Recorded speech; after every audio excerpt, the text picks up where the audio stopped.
नमस्कार बच्चों, आज हम कक्षा द्वितीय में हिंदी पढ़ेंगे। हिंदी में पुनः अभ्यास जो मैं इससे पहले भी आपको पढ़ा चुकी हूँ, आज हम उसी को दोबारा पढ़ाएंगे।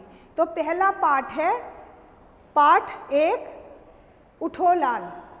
उठो लाल में जो है बच्चे अपने माँ जो है अपने बच्चे को जगाती है।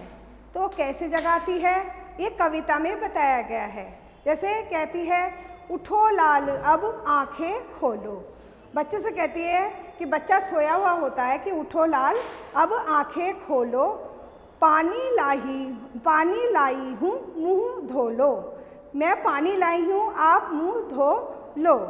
बीती रात कमल दल फूले, यानी कि जो रात बीत गई है उसमें कमल के फूल खिल गए हैं। उनके ऊपर भौरे झूले, और उनके ऊपर भौरे गुनगुना रहे हैं, झूल रहे हैं। बीती रात कमल दल फूले, उनके ऊपर भौरे झूले। चिड़िया चहक उठी पेड़ों पर, चिड़िया जो है चहक उठी हैं और वो पेड़ों पर ची ची करती हैं। उसके बाद बहने लगी हवा अति सुंदर, हवा जो है वो बहुत सुंदर बह रही है। नभ में न्यारी लाली छाई, आकाश में न्यारी लाली छाई, यानी कि सूरज जब निकलता है तो उसमें एक सुंदर छवि दिखती है, वो न्यारी हो जाती है, खूबसूरती यानी कि अनोखी हो जाती है। नभ में न्यारी लाली छाई, धरती ने प्यारी छवि पाई, और उसकी लालिमा से धरती को एक सुंदर छवि मिल जाती है, देखने को मिलती है, सुंदर छवि पाई। भोर हुआ सूरज उग आया, और जब सूरज जो है कब होता है, भोर होने पे सूरज उग आता। भोर हुआ सूरज उग आया, भोर होने पे सूरज उग आता है। और जल में पड़ी सुनहरी छाया, जो सूरज की लाल किरणें होती है जब वो जल पे पड़ती है तो वो भी सोने की तरह चमकती है, सुनहरी छाया। नभ में न्यारी लाली छाई, धरती ने प्यारी छवि आई। भोर हुआ सूरज उग आया, जल में पड़ी सुनहरी छाया। इतना सुंदर समय न खो, मेरे प्यारे अब मत सो। तो अपने बच्चे से कहती है कि इतना सुंदर अगर आप सुबह उठेंगे तो आपको ये सारी सुंदरता दिखाई देगी। तो इसलिए अपने बच्चे से कहती है कि अब इतना सुंदर समय मत खो और उठ जाओ। तो आपको ये कविता याद करनी है। अब मैं आगे आपको शब्दार्थ बताती हूँ। शब्दार्थ में क्या है, सबसे पहले है लाल। तो लाल का मतलब है, लाल का अर्थ क्या होता है, बेटा। बेटा, लाल का मतलब बेटा।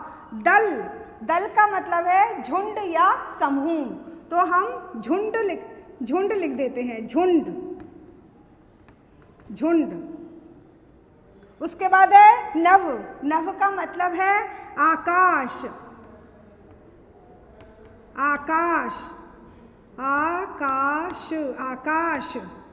उसके बाद है हवा का मतलब है पवन। पवन। न्यारी का अर्थ है अनोखी। न्यारी मीन्स अनोखी।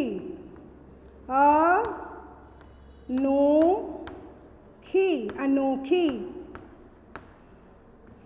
फिर है छवि का मतलब है सुंदर।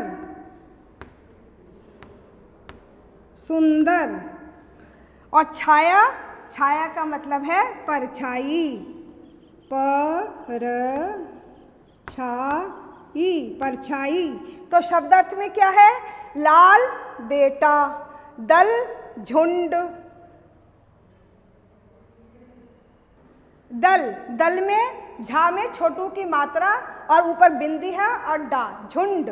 तो है नभ का है आकाश। हवा पवन। न्यारी का मतलब है अनोखी। छवि का मतलब है सुंदर।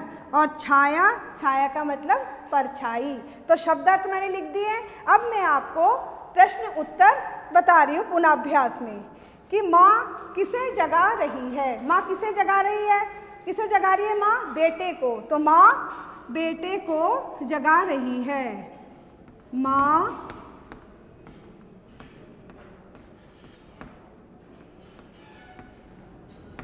बेटे को जगा रही है।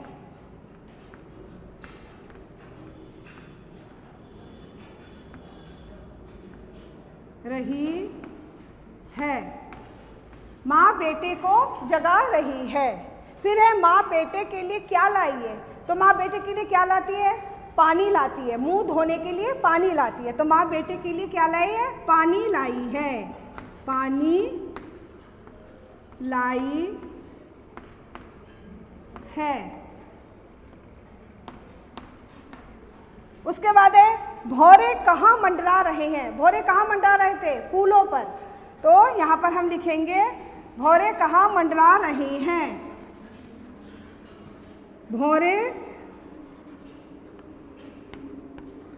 भौरे कहाँ मंडरा रहे हैं? फूलों पर। फूलों पर मंडरा रहे हैं। मंडरा रहे हैं। उसके बाद आते हैं कविता की। अब मैं आपको कविता की पंक्तियां पूर्ण कीजिए ये बता रही हूँ। तो कविता में क्या है? उठो लाल। उठो लाल के बाद अब क्या आएगा यहाँ पर? अब आंखें। अब आंखें।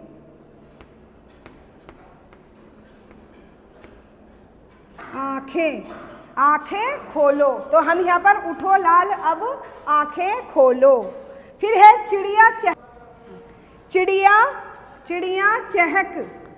चिड़िया चहक उठी पेड़ों पर। पेड़ों पर। चिड़िया चहक उठी पेड़ों पर। अब आएगा अति सुंदर। इससे पहले आएगा क्या? बहने लगी। बहने लगी हवा। बहने लगी हवा। अति सुंदर। अति सुंदर। तो मैंने अब आपको ये कविता पूर्ण करवा दी है। आप इसको याद कर लीजिएगा।